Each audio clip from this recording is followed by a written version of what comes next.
The chromic acid cell was a type of primary cell which used chromic acid as a depolarizer.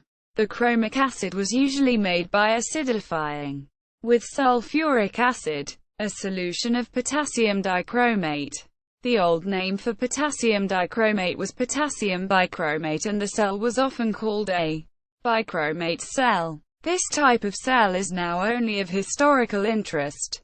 History. Construction. The main elements of the cell were anode, zinc, electrolyte, dilute sulfuric acid, depolarizer, chromic acid, cathode, carbon. The cell was made in two forms: the single fluid type, attributed to Poggendorff, and the two fluid type, attributed to Fuller. In both cases, cell voltage was about 2 volts.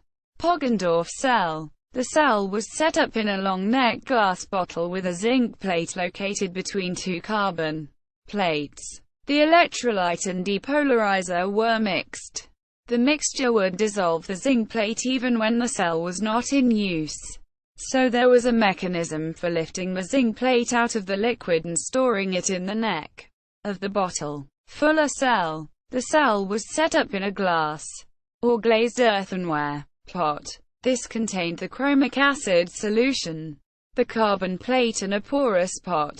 Inside the porous pot was dilute sulfuric acid, the zinc rod, and a small quantity of mercury. The mercury formed an amalgam with the zinc, and this reduced local action, i.e., unwanted dissolution of the zinc when the cell was not in use. References. External links. Website. Telegraph batteries.